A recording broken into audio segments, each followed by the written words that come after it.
முருகன். முருகனை பார்க்க நினைத்த அருணகிரிநாதர் அவரை நினைத்து பாடல் பாடத் தொடங்கினார்.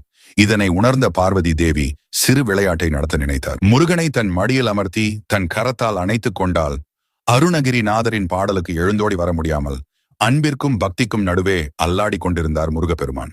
இந்த காட்சியை அருணகிரிநாதர் தான் மனக்கண்ணில் அறிந்து கொண்டு உடனே தனது பாடலின் முறையை மாற்றி பாடுகிறார். மயில் ஆடி வர அதில் நீ என்னை ஏறி காக்க வேண்டும் என்று பாடுகிறார். இதை கேட்டதும் பார்வதி தேவிக்கு மனமும் கரமும் ஒரு சேர நிகழ்ந்தது. மெல்ல விடுத்ததால் முருகனை அவர் மயில் மீது ஏறி அமர்ந்து, முருகா இனி ஒரு கணமும் தாமதிக்க கூடாது என்று அருணகிரிநாதருக்கு அவர் இருந்த இடத்தில் உள்ள தூணில் இருந்து வெளிவந்து காட்சி தருகிறார். அருணன் உதிப்பதை எப்படி அகிலத்தில் உள்ள எல்லாரும் காண முடியுமோ அதை போல அண்ணாமலையில் முருகன் உதித்ததை மக்கள் அனைவரும் கண்டு களித்தனர். கம்பத்தில் இருந்து வெளிப்பட்டதால் திருவண்ணாமலையில் இருக்கும் முருகனுக்கு கம்பத்து இளையனார் என்று பெயரும் வந்தது.